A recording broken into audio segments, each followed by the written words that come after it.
일순환 4회차 복습자료입니다. 1번 보겠습니다. 궁예를 몰아내고 고려를 건국한 왕건이다. 후삼국 통일 과정에서 관련 인물들 당연히 구분하셔야 되고, 그리고 사건의 선후 관계를 파악하는 문제 패턴에 이제 여러분들이 익숙해지셔야 되겠습니다. 자, 고려를 왕건이 건국하게 되는데, 왕건은 후고구려 해서 궁예 2인자였었다가 이제 입지를 키우고 궁예를 결국 몰아내게 되고 고려를 건국하게 되더라. 자, 관련된 내용이 이렇게 소개되어 있습니다. 견훤이 먼저 후백제를 건국하고요. 궁예가 후고구려를 건국하게 되죠. 그리고 궁예의 폭정과 왕건, 이 왕건이 이제 기반을 확립해가는 과정에 대해서 서술되어 있습니다. 그리고 왕건이 이제 고려를 건국하게 되죠. 자, 그런데 이 왕건이 건국한 고려는 주변 국가들에게 상대적으로 다른 정책을 취하고 있었다. 신라에 대해서 우호적이었었고요. 반면에 후백제에서는 공격하며 대립하는 이런 모습으로 이제 정책을 이어간다라는 것을 여러분들이 보셨습니다. 자, 그러면 보자면요. 화친 정책을 실시한 국가다. 고려가요. 바로 이제 신라죠. 반면에 후백제는 대립하는 정책을 통해서 이제 적대적인 관계를 쭉 이어가게 된단 말이에요. 자, 그리고 후백제와의 이 전투에서 패배하고 또는 승리하고 이런 내용들이 있었죠. 자, 후백제와 대립하는 전투들이 있습니다. 후백제에게 크게 패했었던, 후백제가 신라를 공격하는 과정에서 원군을 고려가 보냈다가 패했던 바로 이제 공산 전투가 있고요. 그리고 고려가 후백제를 공격하여 승리를 거두고 이제 후삼국의 주도권을 쥐게 된 이 전투가 있죠. 이게 바로 이제 고창 전투, 이렇게 나누어서 살펴봤었습니다. 두 가지를 구분을 해보자. 자, 그러면 뭐냐 이거예요? 전투에서 승리하였고 바로 이제 고창 전투죠. 그 이전에 있었던 공산 전투에서는 패배하게 된단 말이지. 그리고 매소성 전투라고 나와 있는데 이건 뭐죠? 매소성 전투는 신라가 당과 싸우는데 나당 전쟁에서 있었던 전투입니다. 매소성과 기벌포 전투, 이 전투가 있었죠. 신라 삼국통일 과정에서 등장하는 전투입니다. 자, 다음 보겠습니다. 그러면 이후 어떤 일이 있었는가? 발해가 멸망, 신라가 항복. 자, 발해가 멸망한 거는 고려가 건국한 초기의 일이에요. 발해 멸망 요 사이에 들어가 있습니다. 자, 그리고 이 주도권을 고려가 잡으면서 주도권을 고려가 잡은 이후에 이제 이런저런 일들이 벌어지게 되는데 후백제 신검의 반란이 있었고 그리고 신라가 나라를 통째로 갖다 바치는구나. 그리고 이제 신검의 후백제를 격파하고 후삼국을 통일하게 되는 이런 과정으로 이어지게 되지요. 자, 그러면 신라가 항복한다. 요 내용이 되겠죠. 발해가 멸망한 건 그 이전이고요. 철원으로 천도했다. 이거는 왕건이 왕이었을 때가 아니고 그 이전 궁예가 했었던 정책으로 볼 수 있겠고, 왕건은 도읍을 옮기면서 이제 송악으로 천도하게 되고요. 이후에 고려 도읍지 개경으로 쭉 이어가게 되죠. 2번 보겠습니다. 훈요 10조를 남긴 고려의, 자, 이 사람이죠. 후삼국을 통일했었던 태조 왕건이다. 태조 왕건은 훈요 10조, 유훈의 형식으로, 유언의 형식으로 후대 왕들에게 남겼단 말이에요. 그래서 여러 정책을 취하고 이후에 이제 이러한 훈요 10조를 남기게 되죠. 자, 이 훈요 10조는 후대 왕들에게 남긴 태조 왕건의 정책이었었다. 자, 그 외에 여러 가지 정책이 그 이전에 있었단 말이에요. 자, 태조 왕건의 정책들 관련된 내용들을 우리가 한번 보겠습니다. 호족 세력을 통제하기 위해서, 고려의 초기 지배층이었었죠. 후삼국 통일의 주역이었었던 바로 이제 이 호족. 자, 이 호족을 통제하자, 호족을 다루기 위한 각종 정책들을 취하게 되니 바로 이제 기인제도와 사심관제도라는 게 있었죠.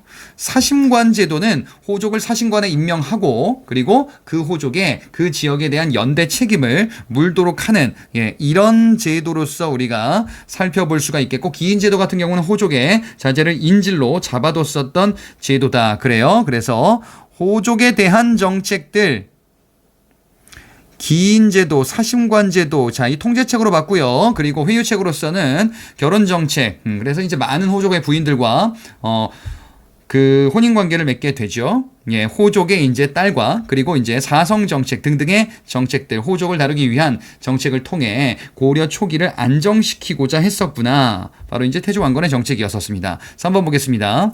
자, 이 왕은 호족의 경제력, 군사력을 약화시키기 위해서 이런저런 정책을 취했대요. 자, 마찬가지로 호족의 각종 기반을 약화시키는데 보니까 태조의 정책인가 보니 태조의 정책, 태조 왕건의 정책이 없습니다. 뒤에 보니까요. 자, 지금 노급을 폐지했다라는 거는 신라 신문왕 시기 때의 정책이죠. 그리고 국자감을 설치했다라는 거는 성종 때 고려가 만든 유학 교육 기관으로 우리가 살펴볼 수 있겠고, 노비 안건법을 시행했다. 요게 이제 광종 때의 정책이죠. 그렇죠? 예. 그러면 자, 답이 뭐냐 이거예요. 광종이죠. 광종 때 호족의 경제력, 군사력 이런 것들을 약화시키기 위해서 바로 이제 뭘 했습니까? 노비안건법을 시행하게 되죠. 성종 때 시행했었던 국자감은 유학의 이념을 확립하기 위한 목적이 있었다. 반면에 광종 때 정책은 호족을 짓누르는 정책이지요. 자, 그래서 노비안건법 그리고 이거 말고 과거제 시행 역시 호족의 기반을 약화시키기 위한 정책이었었다. 자, 우리가 보는 거는 이제 광종 때 정책이란 말이에요. 광종 때 정책으로서 호족의 기반을 약화시키기 위한 이런 정책을 취하게 되는데 노비안건법 이겁니다. 그래서 경제 군사력을 약화시키고자 했었고 그리고 정치권을 약화시키기 위한 목적으로서 이제 과거제 시행에서는 쌍기라는 사람이 등장을 할 겁니다. 여러분 문제에서 쌍기 후주에서 귀화했었던 쌍기의 권위를 받아들여서 능력 중심의 유학에 따른 관리 등용을 하기 위한 목적으로서 광종 때 실시가 되었구나. 다른 왕들과 구분을 하셔야 되겠다 이거죠. 고려 초기 때 왕들을. 그리고 연호를 사용했다라고 하는데 광종 때 시행했었던 연호, 광덕과 준풍이다. 광종이니까 광덕, 준풍. 이렇게 가시면 되겠고, 인안과 대응 같은 경우는요. 요거는 발해입니다. 발해에서도 인안은 무왕 때, 대흥은 문왕 때의 연호로서 여러분들이 하나 둘씩 외워주셔야 되겠어요. 그리고 개국과 대창 요거는 신라 진흥왕 시기 때 썼었던 연호로 우리가 살펴봤었습니다. 자, 까먹을 때쯤 됐으니까 한 번쯤 다시 상기하고 넘어가자. 4번 문제 보겠습니다. 고려 성종 때입니다. 성종 때 정책을 고르면 되는데 시무 28조를 건의했었던 성종 때 사람이 누구냐? 바로 이제 최승로죠. 첫 번째 나오는 최치원 같은 경우는 신라 말 때 육두품 출신의 유학자로서 우리가 봤었고, 쌍기는 광종과 관련해서 과거제 여기에서 등장한다고 했었어요. 자, 그러면 마찬가지로 왕을 구분하는 데 있어서 성종을 보자 이거예요. 성종. 자, 성종.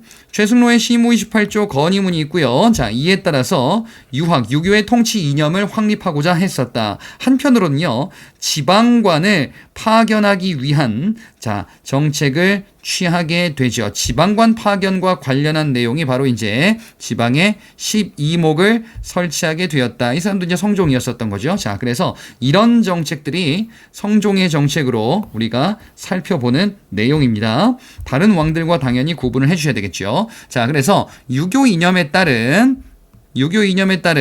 통치 이념을 확립하고자 했었고요. 그리고 이뿐만 아니라 지방관 파견을 건의하게 되죠. 그래서 이와 관련한 정책이 성종 때 12목을 설치하게 되더라라는 것을 찾아보시면 되겠죠. 자, 거란과의 교류가 아니고요. 대외관계편에서 볼 건데 성종 때에는 거란과의 1차 침입이 있습니다. 거란의 1차 침입에 따라서 서희라는 사람이 외교談판을 통해 영토를 확보하게 될 겁니다. 다음 시간에 보겠죠. 중국 문물의 수용이다. 자, 이와 관련한 내용은 발견할 수가 없고 중국 문물, 우리와는 좀 다른 독자적인 측면을 강조하고자 했을 겁니다. 5번 문제 보겠습니다.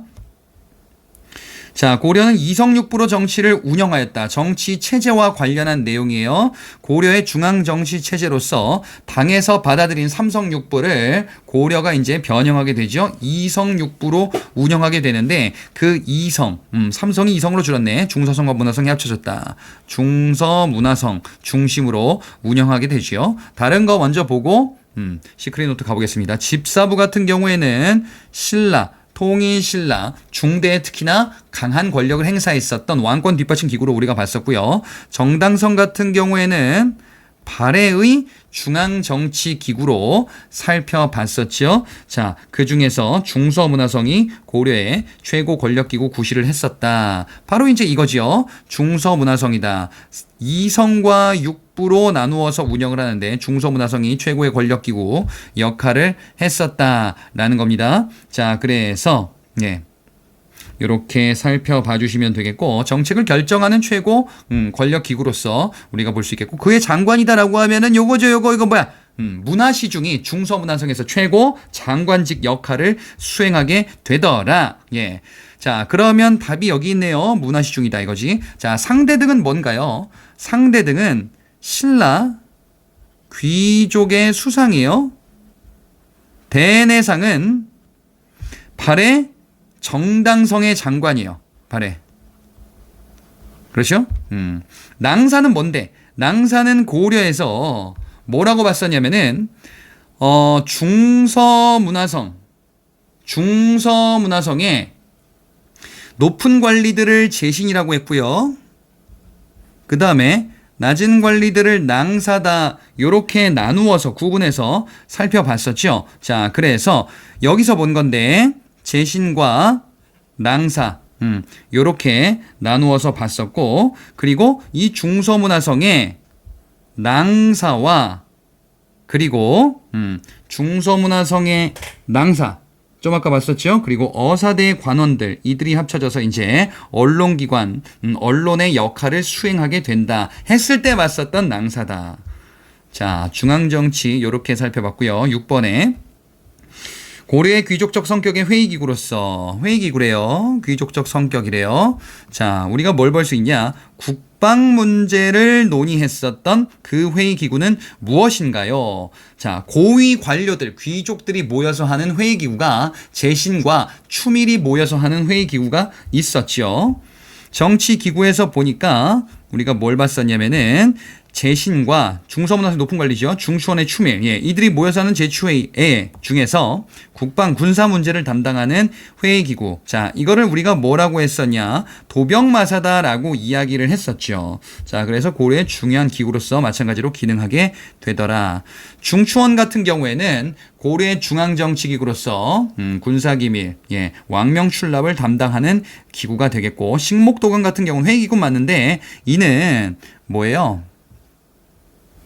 법, 격식, 이를 다루는 제추회의의 또 다른 기구로서 우리가 살펴볼 수 있겠다. 자, 그럼 이런 기구는 뭐예요? 고려의 독자적인 기구죠. 당의 제도를 수용했다라는 거는 요거는 이성육부를 얘기하는 거지요. 자, 그래서 우리가 특징으로 나누어 살펴봤었다. 당의 제도를 수용하였느냐, 송의 영향을 받았냐, 그 다음에 고려의 독자적인 기구의 성격을 띠고 있느냐, 제추회의 얘기하는 거죠. 자, 그래서 이와 관련한 내용 중에 도병마사를 언급했습니다. 7번 문제 보겠습니다. 고려는 일반 행정 단위로서 이것을 두었대요. 일반 행정 단위래요. 지방 제도를 어떻게 나누었냐. 자, 고려는 오도와 양계로 나누어서 다스렸다라고 봤었습니다. 자, 오도겠죠. 구주 같은 경우에는 구주 오소경 통일신라의 기구가 지방행정 제도가 되겠고요. 15부,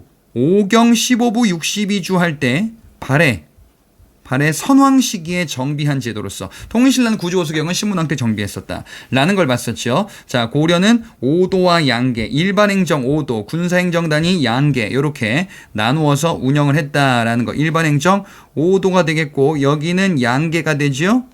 그래서 각각 이렇게 나누어서 운영을 하고 지도는 이렇게 된 거 참고로 여러분들이 살펴봤었습니다. 자, 이 5도의 장관직이다라고 하면요, 바로 이제 안찰사다라고 이야기를 합니다. 그리고 지방관이 파견되지 않은 속현이 상당히 많았다라고 봤었는데 여기를 다스린 애들을 우리가 뭐라고 했냐? 향리다라고 이렇게 살펴봤었어요. 자, 그러면 7번에 누구를 파견했냐? 오도에 파견한 건 이제 안찰사가 되겠고요. 병마사 같은 경우에는 이들은 양계에 파견했었습니다. 그리고 세 번째 줄에 지방관이 파견되지 않은 속현은 향리가 담당하게 된다라는 측면으로 나누어서 이렇게 봤었습니다. 아, 그래요. 지방관이 파견되지 않은 속현이 상당히 많이 있었다. 그치? 그래서 여기는 지방관이 아닌 중에서 파견된 지방관 또는 수령이 아닌 향리가 관할하는 지역이다. 8번. 고려 중기 인종 때 무슨 사건들이 막 있었는데요. 자, 고려 중기 인종 때 우리가 봤었던 두 가지 사건이다라고 하면은 이자겸의 난과 묘청의 서경천도 운동이 있었어요. 자, 그 중에서 서경파에 대해서 이야기를 하고 있어요. 누가 서경파냐? 이자겸은 그 이전, 서경파, 개경파 이전에 있었던 문벌 귀족으로 봤었고, 김부식은 개경파죠. 자, 누구냐 그러면은 묘청이다. 그치?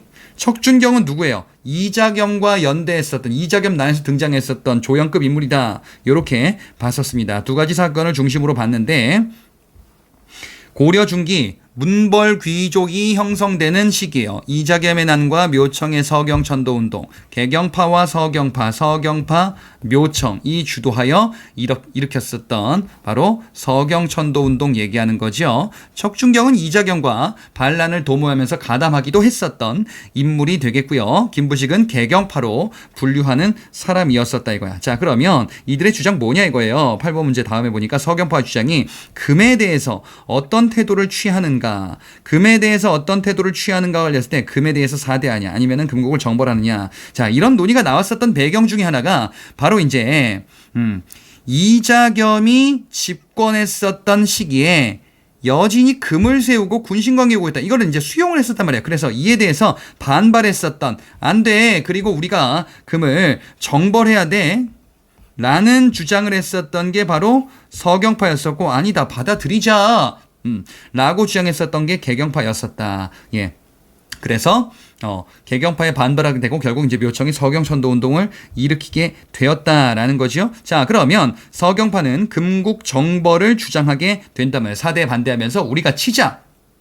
북진 정책으로 영토를 늘려나가자라는 주장을 하죠. 자, 한편으로 이들은 서경을 기반으로 국호를 연호를 1000개라고 하면서 반란을 일으키게 된다. 서경의 반란이에요. 이들이 묘청 일파들이 표방했었던 국호는 무엇이냐? 대위국이다라고 이야기를 하죠. 자, 대위국 한번 보자. 그래요. 국호를 대위라고 했단 말이에요. 연호를 1000개. 이런 것을 통해서 이제 묘청이 서경에서 반란을 일으키게 된다. 그래요. 이건 알겠는데 나머지 5단 뭐냐 이거야. 장안 이거 어디서 본 것 같은데 신라하대 김원창의 난에서 김원창이 웅천주 도도 김원창이 반란을 표방했을 때 내세운 국호입니다. 지는 뭔가요? 요거는 발해가 건국했을 때 최초의 국호예요. 예, 자, 그래서 이렇게 복습 겸 한번 살펴보시고요. 9번 문제 보겠습니다. 이들 집권 시기 최충원이 정체가 뭐냐 이거야. 최충원 누굽니까? 무신 집권자죠. 문벌 귀족 세력이 무신으로 이제 집권자가 바뀌게 되었단 말이에요.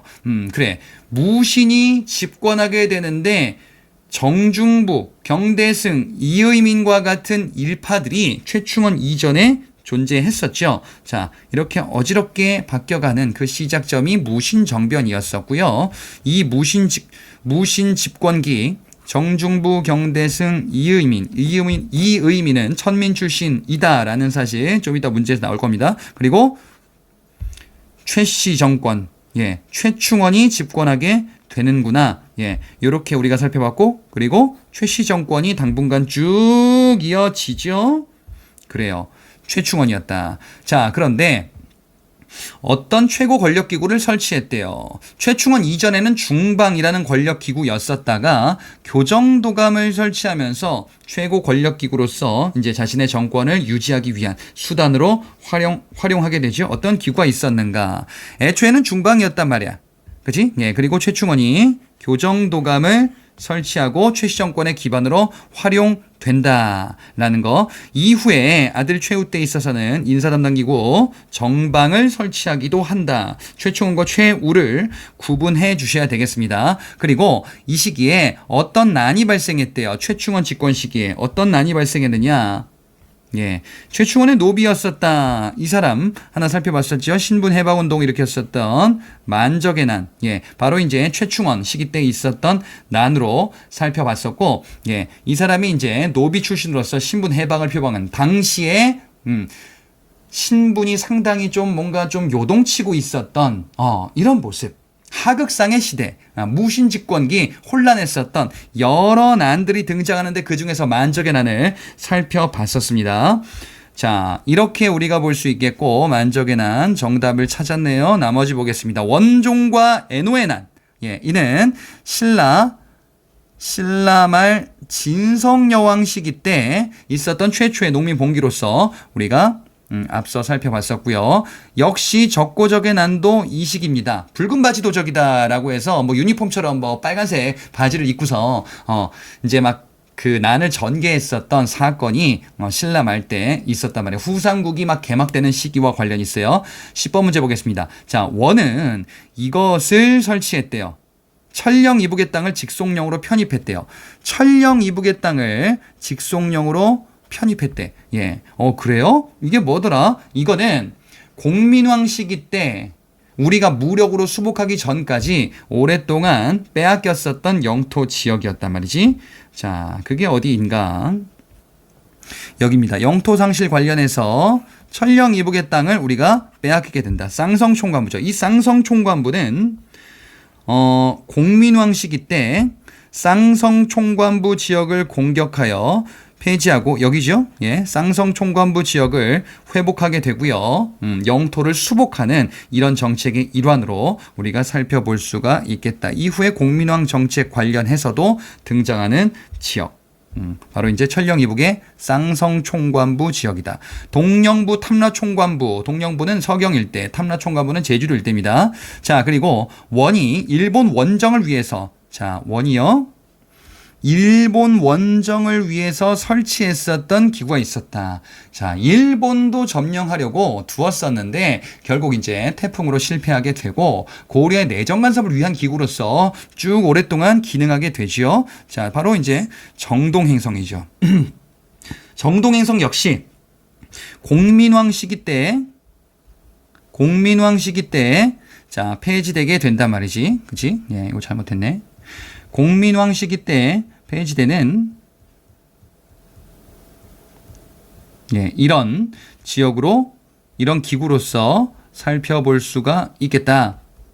쌍성총관부 정동행성 이후에 공민왕 정책에서 등장하는데 자, 애초에는 정동행성이라는 기구가 일본 원정을 위해서 원이 두었었는데 이 시기 때 정동행성 이문소를 폐지하게 된다라는 거 봤었죠. 공민왕의 반원 정책 관련해서 등장하는 개념이었었습니다. 자, 11번 문제 보도록 하겠습니다. 자, 이 사람은요. 이것을 폐지하여 왕권을 강화하였대요. 이것을 폐지하여 왕권을 강화했다. 일단 왕권을 강화했다라고 하니까 광종이던 공민왕이던 맞겠죠. 최후는 아니겠지. 그치? 최후는 무신집권기 때 인물이고요. 무신집권기 때는 왕이 허수아비예요. 자, 그러면 뭐냐 이거야. 신돈을 등용했다는 얘기가 나오네요. 신돈 등용. 그래, 그러면 뭐예요? 공민왕이지. 그치? 공민왕 시기 때 신돈을 등용하여 왕권을 뒷받침하고자 했었단 말이에요. 자, 왕권 강화의 수단으로서 기존 최우 때 만들었던 인사행정 담당 기구 정방을 공민왕 때 폐지하게 되는구나. 한번 살펴보자. 자, 정방이 인사담당 기구로서 최우가 만들었단 말이에요. 최우가. 여기 있죠? 그치? 그것이 쭉 이어지다가 공민왕 시기 때 왕권을 강화하기 위해서 정방을 폐지시켰다. 그래. 자, 쭉 이렇게 정방은 폐지와 부활을 고려 말 때 반복하게 될 겁니다. 근데 공민왕 때 대표적인 정책으로 우리가 이렇게 살펴볼 수가 있겠다. 공민왕의 정책이었구나. 반원 정책, 왕권 강화 정책 이런 것들을 통해 자신의 기반을 강화시키고자 했었고 신돈을 등용하게 된다. 신돈 등용을 통해서 뭘 만들게 되죠?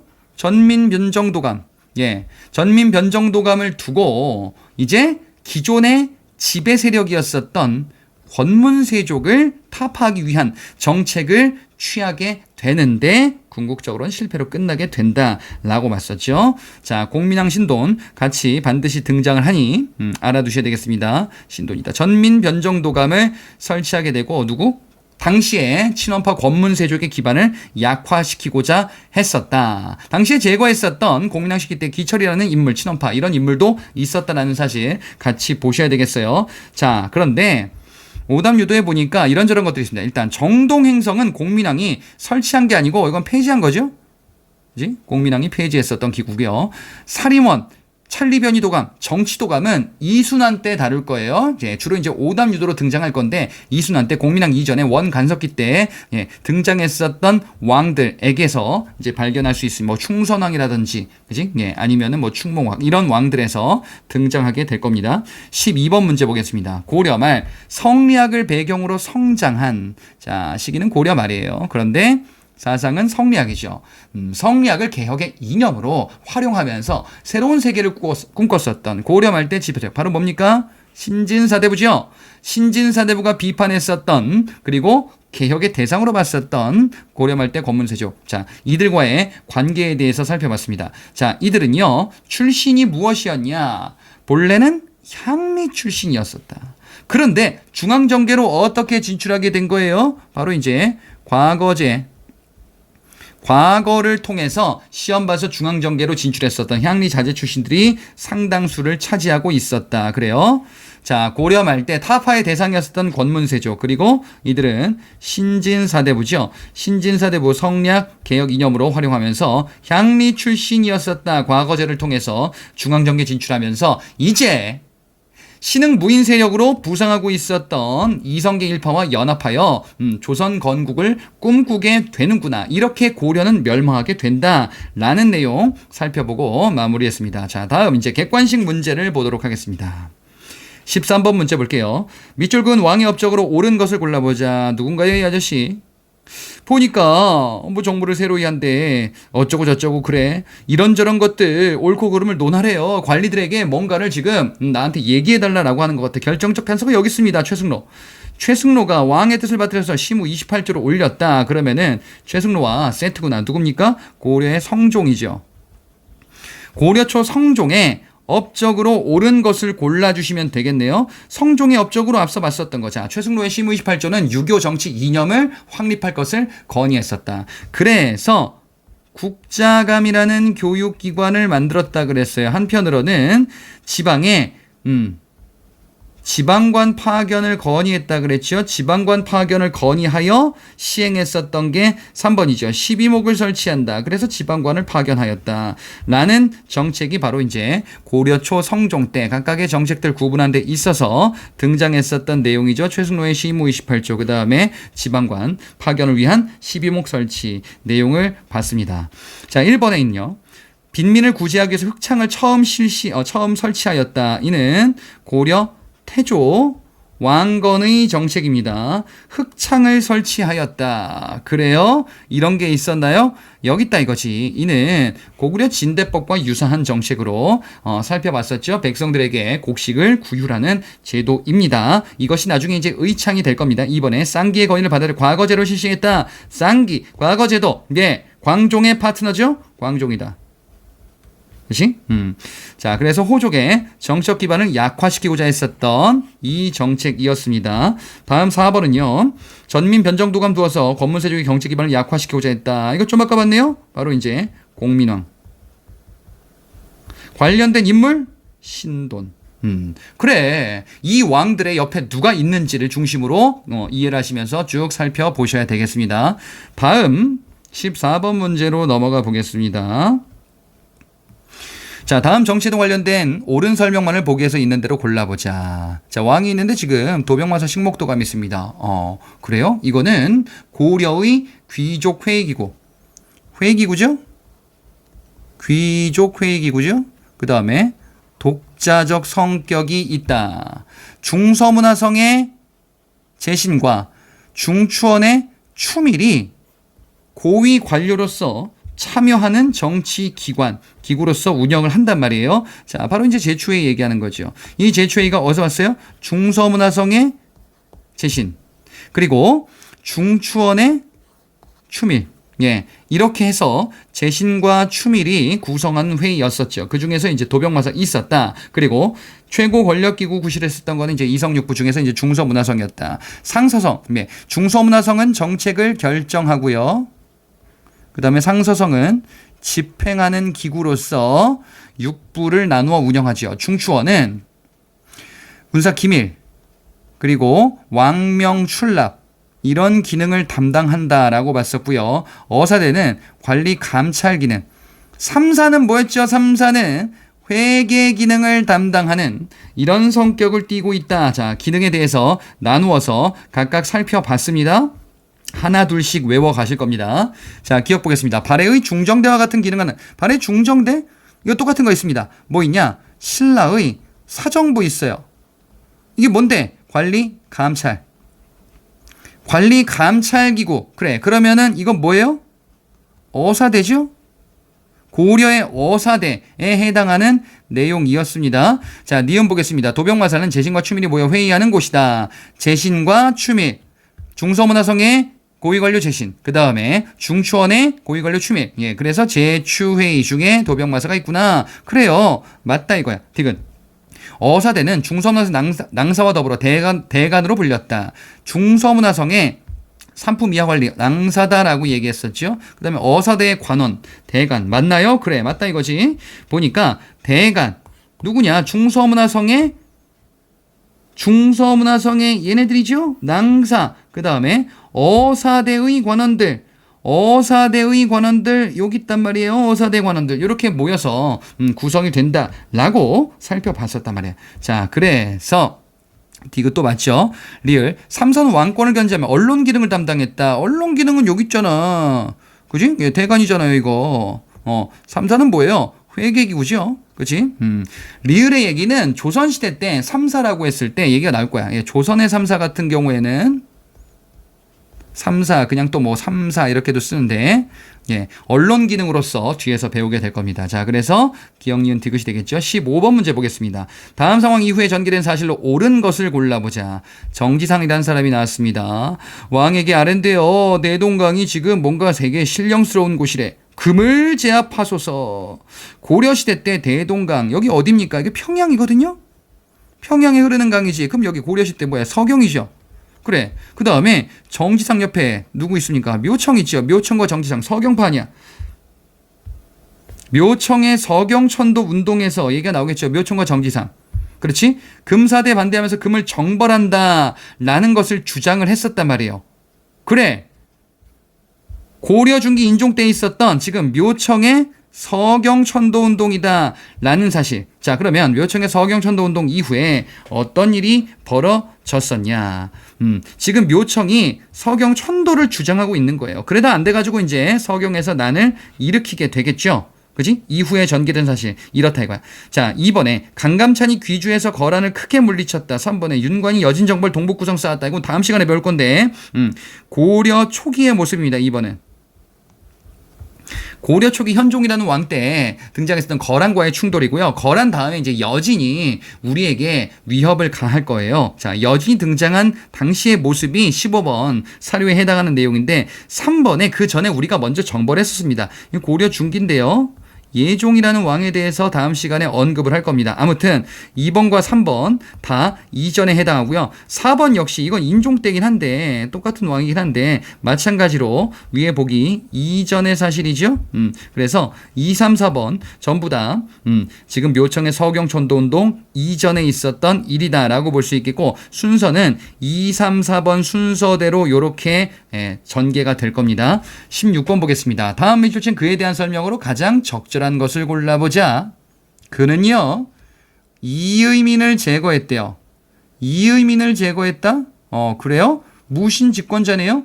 이의민 이 사람은 천민 출신이었었는데 천민 출신 이의민을 제거하고 권력을 장악했다. 이후 최후 등등 최후가 나오네. 이후 최후 그로부터 시작된 최씨 정권.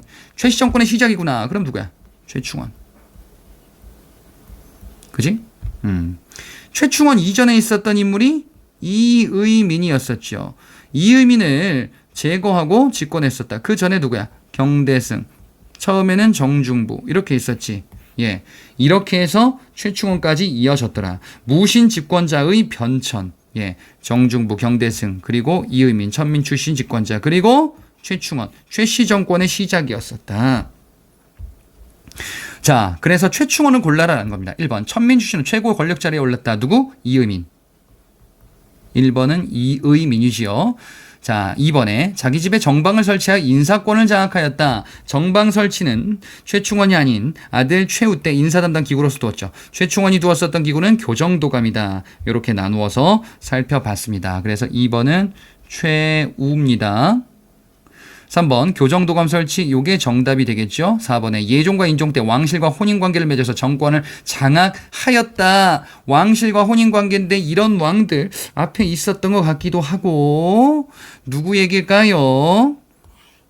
이 사람입니다. 이자겸. 왕실과 거듭된 혼인. 예, 그래. 인종이 뭐라 그랬어요? 인종의 외할아버지 이자 더블 장인 바로 이자겸이다. 이렇게 맞섰죠. 그 인종이에요. 고려 중기 때. 자, 그러면 이 사람은 누구로 볼 수 있냐? 이자겸으로 볼 수 있겠구나. 사람들 구분하셔야 되겠죠? 자, 답은 3번이다. 17번 문제 보겠습니다. 다음과 미철진 교지에 교지를 내린 왕대에 이룩한 업적이다. 원나라 연호를 쓰지 않는데요. 원나라 싫어. 그지? 그러면 이거 뭐냐면요. 반원 정책이다라는 거예요. 그래? 쭉 보니까 지금 나쁜 사람도 있나 봐. 기철 등이 군주를 놀라게 하여 어떻게 했다. 그리고 땅과 노비도 막 함부로 빼앗는데요. 이 나쁜 사람들 말이. 그래서 반원 정책하겠대. 누굴까요? 고려 말 때 공민왕입니다. 자, 기철 신원파를 제거했어. 그렇지? 그리고 권문세족. 이 권문세족은 백성들의 땅을 빼앗고 백성들을 노비로 만들고, 그래서 이거를 되돌려야 될 거 아니에요. 바르게 변경해야 될 거 아니야. 응? 기관을 만든 거지. 전민변정도감을 두었다. 그래서 이를 개혁하고자 했었다. 공민왕 때 반원 정책입니다. 자, 옳지 않은 것을 골라보면요. 1번, 2번, 4번. 그중에 4번은 좀 아까 살펴봤었던 내용이지요? 그지? 토지와 노비, 전민 변정, 이거다 이거야. 그 다음에 1번에 관제를 복구하고 몽골 풍속을 금지하였다. 반원 정책, 몽골풍 금지, 반원 정책이에요. 이전에 있었던 고려에 관제를 복구하고 있다. 2번에 정방을 폐지했다. 무신집권기 최후 때 만든 이 정방을 폐지했었다. 그래, 공민왕의 정책으로 역시나 살펴봤었죠. 그지? 자, 3번이죠. 정동행성을 둔 게 아니잖아. 정동행성 이문소를 폐지했다. 그래서 기구 구분을 해야 되겠다.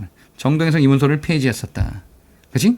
그래서 공민왕의 정책으로 옳지 않은 것은 3번이 되겠습니다.